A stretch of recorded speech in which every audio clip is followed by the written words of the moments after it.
Bismillahirrahmanirrahim. Assalamualaikum warahmatullahi wabarakatuh. Alhamdulillah, pagi ni apa khabar rakan-rakan FP yang bersama saya, insya-Allah. So pada pagi tadi saya mengikuti sedikit kata apa perkongsian daripada Ustaz Hakim Avengers dan juga dengan Ustaz Afnan. Alhamdulillah. So pagi ni saya bermula pada pukul 9.10, insya-Allah. So dalam tempoh 10 minit ni saya nak kongsi sesuatu yang mungkin bermanfaat untuk anda semua. Baik, sebelum tu sarapan dulu kawan-kawan. Okey, sementara kita tunggu kawan-kawan. Apa khabar Rin? Waalaikumsalam, selamat pagi. So Rin berada di mana sekarang Rin?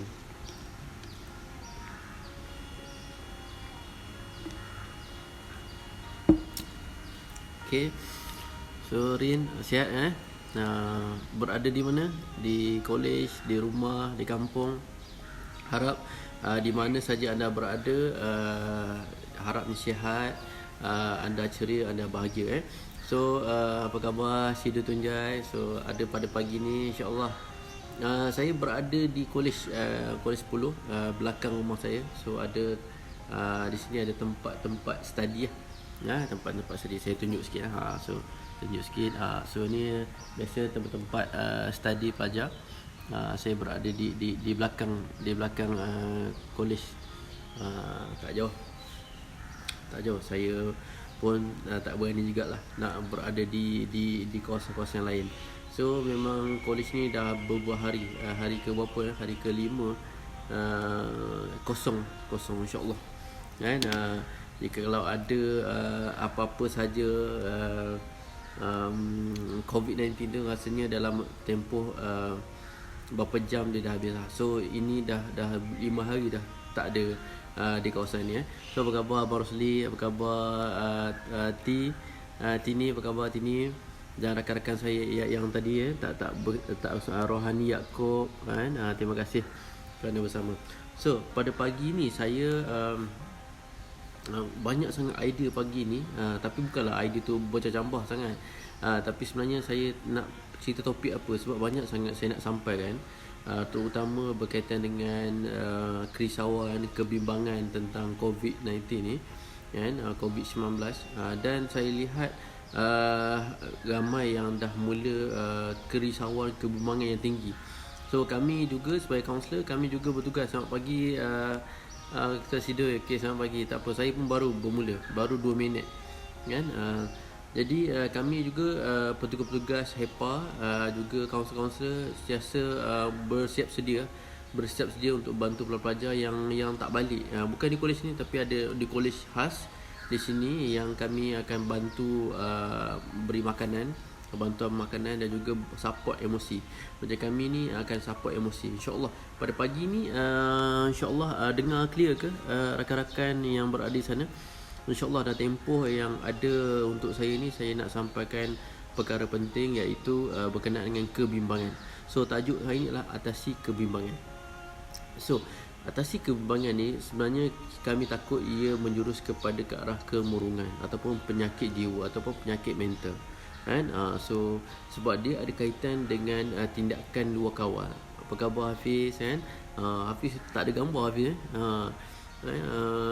so tindakan luar kawal. Tindakan luar kawal ini kita dengar ada yang ke arah kecenderungan untuk bunuh diri. So ini yang kami takut. Kita tak nak dengar orang terkorban sebab COVID-19, sebab penyakit. Tapi kita tak nak orang-orang di Malaysia ini terkorban kerana tak tahan dengan dugaan, tak tahan dengan ujian dan rasa hidup tak berguna, jadi mereka menamatkan sendiri. So ada yang takut dan sebagainya. Jadi semalam saya tidur sampai pukul 2 pagi kerana menonton cerita menarik 93 days ni, 93 hari ni berkaitan dengan penyakit Ebola, Ebola di Nigeria. So wabak penyakit ni mula sampai, jadi bila saya tengok tu dia sama dengan Malaysia, jadi dia mungkin tak pandemik, so tapi dia dah dia cross negara lagi, cross negara juga. Tetapi dia menceritakan kisah-kisah doktor yang fight penyakit ni, tak ada ubat, risau. Jadi doktor ni yang kena, yang menyelamatkan pesakit, doktor kena seorang-seorang mati. Akhirnya perjuangan demi perjuangan, akhirnya mereka dapat jumpa penawar dia. Dia di akhir itu kegembiraan, dan dia mengenangkan ansang-ansang hero, hero yang tak didendangkan, iaitu petugas-petugas. Jadi tahniah kepada petugas-petugas di Malaysia ni yang dikatakan hero tidak didendang, ansang hero, kerana banyak menyelamatkan, banyak berkorban masa, jiwa, raga hingga tinggalkan keluarga, dan kepenatan kerana menyelamatkan kata apa, mangsa-mangsa COVID-19. So mereka ni patut diberikan penganugerahan yang tertinggi lah. Jadi kalau saya paling senang bagi cuti lah.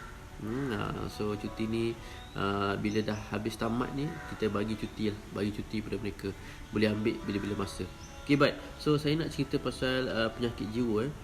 Penyakit jiwa ni, tuan-tuan puan, ada satu penyakit yang sangat-sangat risau. Sebenarnya dia gangguan perasaan, menyebabkan seorang tu merasa letih berpanjangan, lepas tu keletihan, tiada tenaga, lepas tu cepat marah dan hilang minat dalam aktiviti harian. Itu antara simptom-simptom penyakit mental. Jadi mangsa akan mudah menjerumus pada pemikiran dan bunuh diri. Jadi yang tu kita takut sebab benda tu pernah berlaku di mana-mana pun. Apa khabar semua rakan-rakan semua? Okey. So penyakit jiwa pula dia kaitan dengan penyakit mental. So penyakit jiwa ialah penyakit yang menyebabkan gangguan pemikiran dan tingkah laku. Gangguan pemikiran dan tingkah laku sehingga menyebabkan ketidakupayaan untuk menjalankan aktiviti harian.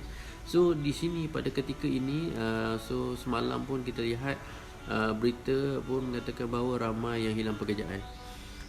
Contohnya pemandu teksi, pemandu Grab, yang hilang pekerjaan mereka. So mereka tak dapat mengambil pelanggan, so hilang mata pencarian. Ada juga yang macam kedai-kedai makan dan sebagainya, yang jual-jual tepi jalan. So mereka hilang punca pendapatan. Jadi apa nak buat? Mereka ada keluarga.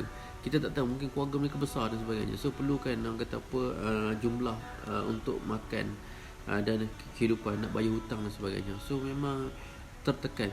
So kita tak nak mereka ni cenderung kepada penyakit yang kalau ikutkan ada 200 jenis penyakit jiwa dalam kesihatan mental ni. Kalau tuan-tuan pernah dengar bipolar, lepas tu demensia, skizofrenia, pegabah, Umi Safia, Nur Mizan, dan gangguan lain. So yang ni yang kita takut bahaya. Okay, saya nak cerita pasal bunuh diri. Bunuh diri ni benda yang orang kata apa, perkara yang biasa dilakukan apabila mereka hilang punca, dah tak tahu nak buat apa. Itu banyak kan kalau ikut psikologi manusia, kalau kita tengok Albert Ellis mengatakan manusia ni bila irrational, bila dia tak rasional, dia cenderung untuk membinasakan diri. Itu psikologi manusia. Jadi kalau kita hidup rasional, kita berkecenderungan untuk mempertahankan diri kita. Kita nak jadi hero, kita nak orang kenal kita nak jadi orang puji kita. Itu bila kita rasional, kita nak penghargaan ke diri. Tetapi bila orang yang irrational, yang tak rasional, hilang punca, rasa kecewa, mereka cenderung untuk membinasakan diri mereka, iaitu dengan cara adalah membunuh diri. Itu kita takut. So bunuh diri ada dua, iaitu dikatakan idea bunuh diri pasif, idea bunuh diri aktif. So kita tengok idea diri pasif ni apa katakan. Okey, idea bunuh diri pasif ni ialah orang yang terfikir nak bunuh diri. Dia mula terfikir nak bunuh diri, lepas tu mula rasa hidupnya tidak berbaloi, okey, terasa diri tidak berguna. Lepas tu merasakan orang-orang sekeliling akan gembira jika dia tak ada lagi. So yang tu yang kita takut. Dia mula dah ada simptom pasif, rasa nak bunuh diri, rasa diri tak berguna, rasa kata apa, kalau dia bunuh diri orang akan gembira. Yang tu kita takut. Sebab mungkin hero, antara ansang hero ialah bapa-bapa yang mencari pekerjaan. So mereka adalah kata punca tonggak keluarga yang mencari pekerjaan. Apabila tiada pendapatan, mungkin mereka rasa tidak berguna. So isteri, anak-anak, keluarga yang lain, ahli keluarga, adik-beradik tolong support. Sebab tu dalam keadaan begini, kita minta supaya semua ahli keluarga, adik-beradik, ada orang tolong support. Tanya ada susu ke, ada makanan cukup ke tidak. So mana yang ada duit boleh bank in, yang terdekat boleh hantar sedikit makanan dan sebagainya. Kita bukan nak berkumpul, tetapi kita boleh hantar. kan. Hanya seorang saja hantar makanan kepada pada ahli-ahli keluarga kita yang tidak bernasib baik. So memang kita terasa, saya pun sendiri terasa kita tak boleh nak buat cari job, kita tak boleh nak ceramah, banyak program-program kita terbatal. So banyak program untuk generate income pun terbatal. Jadi apa yang kita boleh buat adalah dengan cara dengan IT, ICT. Kita iklan ataupun kita buat marketing secara online dan sebagainya. Itu saja yang pasti. Rezeki Allah ni luas. Cuma kita waktu ketika ni kita risau, buntu, resah, kita rasa macam dah tamat segala-galanya. Itu yang kita takut. So ini adalah idea diri pasif. Okay. Seterusnya kita tengok idea yang diri aktif. Okay. Idea diri pasif ni dia selalu terdetik kalau besok dia bangun pagi kau boleh dia tak ada lagi. So dia selalu fikir gitu. Jadi kita takut benda ni berlaku pada diri kita yang normal ni. Okay, so kalau ada terdetik tu dia dah mula ada namakan diri idea bunuh diri pasif. Okay, kita tengok idea bunuh diri aktif pula. Ini lebih bahaya. Okay, kata tahap bunuh diri ini lebih bahaya kerana wujudnya niat dan perancangan yang teliti untuk menamatkan nyawa sendiri. So kita tengok contoh dalam sesi-sesi kaunseling yang saya jalankan, ada beberapa kes yang saya kendalikan. Bila saya tanya nak bunuh diri, kita tanya banyak kali, kita cuba selamatkan, sebab dia mula daripada emosi dan pemikiran. So mula emosi, rasa hidup tak berguna, rasa sedih, rasa kecewa, rasa tak berguna. Lepas tu fikiran mula untuk fikir menamatkan diri sendiri. Menamatkan itu lebih baik supaya bila bangun tak menyusahkan orang sesiapa. Jadi so kalau yang bila dalam sesi kita tanya adakah dia pasif atau aktif, kita tengok dulu. Banyakkan pasif. Tapi kalau aktif dia dah mula ada. Kalau kita tanya dalam sesi, saya akan bertanya, kata okey, apa cara yang terfikir untuk bunuh diri. So nampak macam pelik kan, kenapa saya menggalakkan? Tidak, sebenarnya kami kaunselor memang kita terlatih dengan soalan-soalan begitu sebab kita nak tahu dia kategori aktif atau pasif. Okay, bila aktif, kebanyakan dia kata saya terfikir cara mudah adalah untuk tujuan bangunan. So saya akan bertanya lagi, tujuan bangunan boleh saya tahu bangunan mana? Okay? Lepas tu sebab saya nak tahu dia tinggi mana. Kan, kata kalau tinggi kolej ni, kalau kolej 10 sebenarnya tinggi, memang jatuh memang matilah 7-8 tingkat. Tapi kadang-kadang ada kolej tu dengan 3-4 ataupun bangunan tu rendah je, rumah 2 tingkat kan, mungkin lah setakat patah kaki je. So dia akan lebih menyakitkan. Bukan kita nak galakkan dia bunuh diri, tidak, tapi kita nak sahkan dalam diri kita tak predict dia, tapi kita dari kata ini belum lagi betul-betul yang teliti atau sistematik. Orang yang sistematik ni pernah satu ketika tu, masa saya zaman belajar tu, memang dia dah mengatakan dalam kawan sebilik dia kata aku dah search yang bunuh diri yang paling selamat ialah makan pil tidur, lepas tu aku masukkan asap kereta dalam kereta, so aku mati dan tanpa silent killer.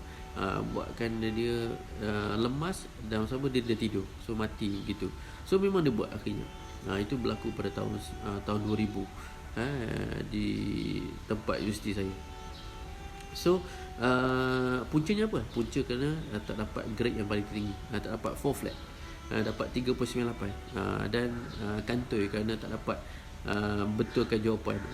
Pecah masuk pintu kebal kertas soalan, akhirnya dapat tangkap oleh pengawal dan malu dengan keluarga, akhirnya bunuh diri besoknya. So kita tengok idea aktif ni ialah dia wujud niat dan perancangan dia untuk namatkan nyawa. Ini kita takut.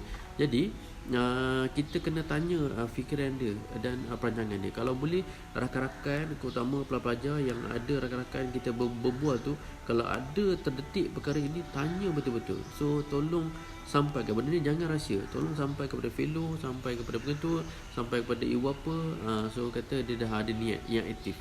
So perancangan dia sangat-sangat. Kebanyakan pelajar terdorong lebih suka self-harming, ambil pisau untuk potong nadi ni. So berdarah dia perlahan-lahan. So dia rasa kecewa, rasa marah, dia buat perkara itu sebab dia rasa puas. Tapi sebenarnya dia sikit sebanyak dia membinasakan diri dia. Benda ni boleh mematikan. Tapi jangka masa yang tidak secepat macam mana bunuh diri, terjun dan sebagainya kan. Kita kena perhatikan perkara ni. So apa kaitan bunuh diri dengan kesihatan mental ni? Sebab menurut KKM, Kementerian Kesihatan Malaysia, kemurungan adalah salah satu penyebab tercetusnya idea untuk bunuh diri.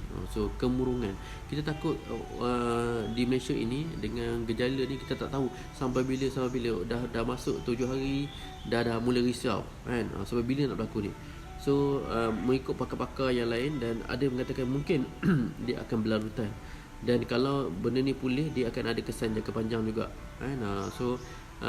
Kita nak semua rakyat Malaysia, influencer, motivator, kaunselor, guru-guru, sesiapa yang berminat dan motivasi, ada kekuatan untuk mempengaruhi, pandai bercakap. So tolong support each other, support masing-masing kat Malaysia ni, supaya rakyat kita berani, rakyat kita menjadi hero. Apa ciri-ciri hero? Hero ialah a person admire for bravely, orang yang berani, great achievement, dan kata apa, good quality. Sebab kata apa, hero ni sebenarnya, kita sebagai bapa kita hero, sebagai ibu kita juga hero pada anak-anak, sebagai seorang kata apa, pelajar adalah hero kepada keluarganya. Dia adalah punca kata apa, ibu bapanya mengharapkan dia akan menjadi hero keluarga. So hero-hero di Malaysia ini, hero-hero tak kira pelajar, tak kira bapa, ibu, pekerja atau siapa saja, nelayan ke, polis, jurawat, doktor, anda adalah hero, unsung hero. Jadi tolong bangkit, jangan mudah kecewa, jangan membinasakan diri anda, kerana masih ada peluang. Ingat yang Maha Berkuasa adalah Allah Ta'ala.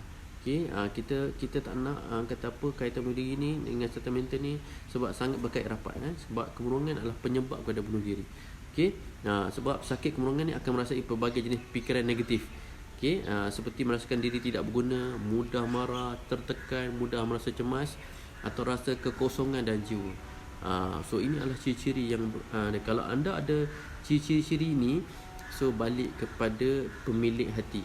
Pemilik hati ini adalah pencipta kita, Allah Ta'ala. Jadi kata apa, isi. Sebab makanan kita dah isi, makanan badan kita dah isi dengan sarapan tadi. Saya pun dah sarapan. Kita dah kata apa, kita cukup makan, Alhamdulillah. Yang mana tak cukup makan, tolong bantu. Tapi hati kita kosong sebab kita fikir rezeki tu datang daripada pekerjaan kita, rezeki datang daripada mungkin kita buat Grab, rezeki keluarga kita datang daripada dengan kita bekerja ni, tiba terputus rezeki. So apa nak buat? Adakah nak tamatkan diri ni? Jangan, masih ada peluang. Kena tanya beberapa soalan pada diri anda. Kami kaunselor selalu bertanya, adakah berbaloi anda buat demikian? So kalau anda tamatkan perkhidmatan, tamatkan nyawa anda, so apa akan jadi pada keluarga? Adakah mereka akan senang? Tak senang. Mereka akan rasa kecewa kerana hero mereka kata apa, berputus asa. Anak-anak anda, isteri anda, suami anda dan ahli keluarga anda mengharapkan anda lah hero keluarga. So fikirkan, berbaloi kata buat. Silap mungkin benda ni mungkin sekejap je, mungkin sikit lagi. Mungkin tunggu masa lagi. So bertenang pada ketika ini. Cari ilmu, cari rawat hati. So baca Yasin, hati Al-Quran. So banyak zikir. So makanan hati ni kurang. So kata waktu ni lah kita banyak tinggal solat, kita qada solat kita tambahkan solat sunat kita dah tak ada buat apa. So cari ilmu. Kalau tak ada buku kat college ke, kat bilik ke, kat rumah kita, so online ada. Cari daripada kita tengok movie berjam-jam, tengok handphone berjam-jam, WhatsApp, Facebook, cari ilmu. Search Google, bagaimana hidup tenang. Bagaimana hidup bermakna. So type, anda akan dapat banyak tips. Kalau tak boleh search YouTube, saya banyak saya ajar anda supaya hidup bangkit. So ada 7 bangkit. Saya pun pernah kecewa, jadi saya ada 7 kebangkitan. Saya bangkit. Yang ni kita nak. So saya sudahi dah 19 minit saya ni. So punca terfikir nak bunuh diri ada 10 Saya akan teruskan lagi topik ni, sebab topik ni dia sampai macam mana anda atasi. Punca ialah gangguan fikiran. Punca kerana nak bunuh diri, pertama gangguan fikiran. Yang kedua ialah kemurungan yang teruk. So murung ni dia akan dia ada fasa dia. Mungkin dalam 3 bulan dia akan mula rasa ini belum masa lagi. Belum masa lagi 3 bulan. Ini baru berapa minggu tak bekerja. So dah ada fasa. Hidup tak berguna, rasa tak sama. Apa khabar Nano, Mak Syafiq, Muhammad Syarif Boniran, terima kasih kerana nonton. Okey. So bila melewati 3 bulan dia dah mula ada satu gangguan fikiran. Dia dah terdetik mungkin secara pasif. Lepas tu bila 6 bulan dia dah mula hidup dalam keadaan minda suara sedar. Minda suara sedar yang beri kekuatan dia untuk bunuh diri. Orang yang rasional macam kita bangun tinggi pun kita dah gayat, kita tak mungkin, kita fikir takut. Tapi orang yang berada di bawah sedar, separuh sedar, unconscious, dia berani, dia dah nekat. Dah nekat. Okey. Jadi itu yang kata kemurangan teruk ni melebihi 3 bulan dan hingga 6 bulan. So ini kena rawat. Okey. Trauma, okey, yang tiga, trauma dengan pengalaman lalu. Mungkin ada trauma pernah jatuh dulu. Pernah jatuh dulu, lepas tu sekarang ni fasa yang berulang. So yang ni kita kena bantu. Tak semua fasa tu sama. Sebab Allah uji kita dengan kemampuan kita. Ingat tu. Allah dah berpesan, Allah kata setiap kesusahan ada kesenangan. Allah nak bagi kesenangan, tapi Allah uji dengan kesusahan. Jadi kita kena sabar. Jangan sabar, tolong sabar. Tak lama, insya-Allah. Okey. So kata apa, Allah uji mengikut kemampuan. Ikut kemampuan, sebenarnya kita mampu, cuma kita rasa tak mampu. Fikiran dengan emosi kita bercelaru. Okey. Yang keempat, mungkin kenapa orang pasal bunuh diri, empat adalah dibuli. Okey, saya pasti anda bukan dibuli pada ketika ini. Okey. Kalau mungkin anda merasa dibuli dengan negara kita ataupun fenomena ini, anda tidak boleh mementingkan diri kerana semua negara, semua dunia tengah merasai fenomena yang sama. Kalau anda tengok berita semalam, banyak negara yang kosong, macam zombie land. Jalan kosong, kedai tutup. Kalau anda rasa kedai anda tutup, ramai kedai-kedai yang tutup. So apa kita nak buat? So kita cari jalan, berdoa, ya Fattah, ya Fattah, pembuka jalan ni. Allah Maha Pembuka. Doa ya Fattah, ya Fattah, sebut Al-Asmaul Husna, ya Fattah, pembuka, Maha Pembuka. Lepas tu la haula wala quwwata illa billah, selalu ucap tu. Tiada daya dan kuasa melainkan hanya kuasa-Mu ya Allah. Itu selalu ucap tu. Okey. Yang kelima ialah masalah perhubungan dari segi peribadi atau pekerjaan. So mungkin kaitan dengan pekerjaan ataupun peribadi, ini antara masalah hubungan juga pencetus kepada bunuh diri. Yang keenam, tertekan. So saya rasa mungkin inilah punca penyebab yang rasa tekan, hilang punca pendapatan, hilang pekerjaan, ataupun kata apa, rasa tak guna. Kata apa, rasa tak guna sebenarnya ni datang daripada keluarga. Keluarga tolong support each other, jangan marah emosi tak tahu pasal. Sebab bila kita berada suami isteri dengan anak, kita mudah terkena emosi. Saya ada sebelum ni ada cerita pasal ni. Sebab sebelum kita bekerja, tapi bila kita hari-hari menghadap muka yang sama, kita mula nak marah. Salah sikit marah. Isteri marah pada suami, suami marah isteri, lepas tu akhirnya marah pada anak-anak.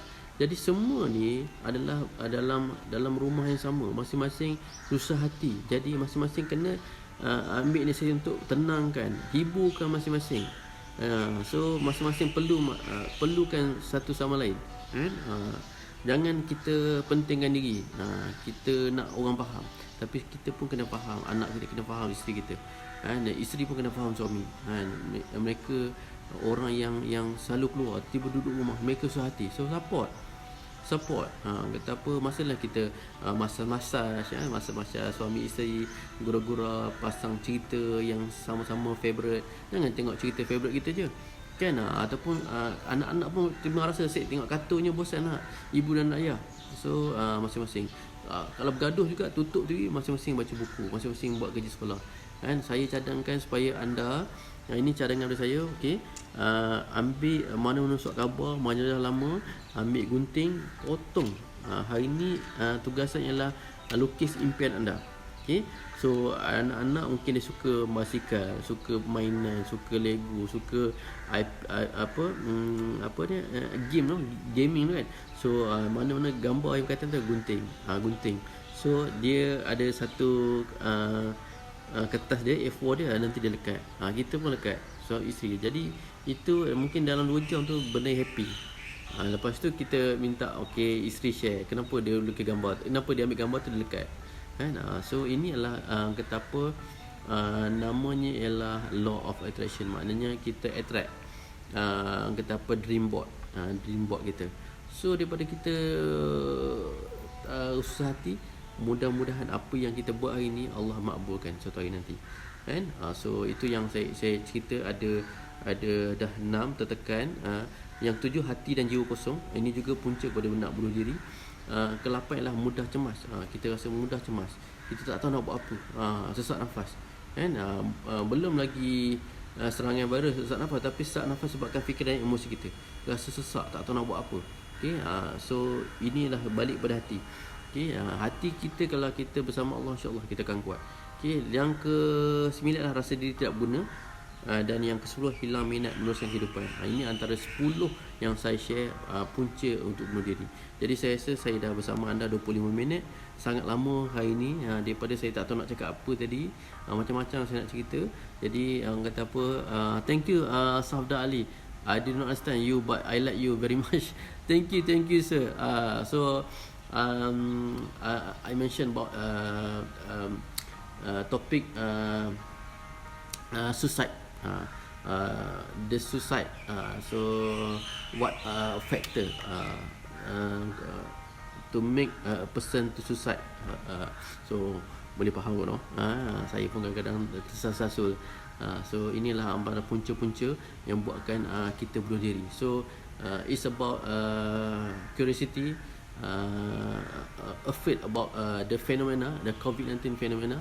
So buatkan kita nak bunuh diri. So itu saja daripada saya. Saya akan sambung lagi pada besok hari, macam mana nak menangani kebimbangan ni, macam mana nak menangani kata apa isu-isu supaya anda tidak bunuh diri. So Safda Ali, see you tomorrow. I can explain how to prevent from suicides. Okay, thank you. Terima kasih kepada kawan-kawan semua. Saya mencuba yang terbaik. Saya hanya berkongsi. Terima kasih Balkis Alidrus. Saya hanya berkongsi. So mungkin antara hero-hero, doktor, jurawat, polis, askar, bapa-bapa, ibu-ibu, dan juga pejuang-pejuang yang memberi ilmu. So saya juga mungkin ini dikira sebagai unsung hero kerana memberi misi-misi, memberi ilmu-ilmu supaya untuk anda bangkit kan. Mungkin mula pada hati anda, terusnya anda akan membantu orang-orang lain kan. Bila kita tenang, kita bahagia, kita akan mudah membahagiakan orang lain. Ingat, kebahagiaan, keterangan datang daripada memberi, bukan menerima. Kalau kita nak tenang, kita nak bagi, kita kena mula memberi. Ingat, kita kena beri. Ramai orang susah, ramai yang perlukan kita. Jadi kita beri. Bila kita beri, Allah akan beri benda yang kita nak. Kalau kita mengharapkan kebahagiaan, orang bagi bahan, kita takkan dapat kan. Itu saja daripada saya. Apa khabar Cik Jah? Kalau Cik Jah baru masuk, saya baru nak habis ni. Cik Jah, terima kasih Cik Jah. Kembali ikuti syarat ulangan. InsyaAllah tak bila lama. Saya pun ada lagi misi saya nak buat. InsyaAllah keluarga saya pun sedang menunggu. Terima kasih Habib Saleh kerana kata apa, bersama-sama saya insya-Allah kan. Jadi kita jumpa lagi pada besok. Saya akan cerita tentang bagaimana nak atasi supaya kita dapat atasi kebimbangan dan terhalang daripada kita nak bunuh diri. Ingat, pelajar-pelajar di sana, pelajar-pelajar yang tinggal di asrama, di kolej-kolej universiti, jangan buat benda-benda yang tidak berfaedah. Ingat, ada ramai orang menyayangi anda. Ibu bapa anda mengharapkan anda adalah hero keluarga, dan begitu juga orang-orang lain di sekeliling anda. Ingat, ramai orang menyayangi anda. Kami sentiasa bersama anda. Assalamualaikum warahmatullahi wabarakatuh. Bye bye.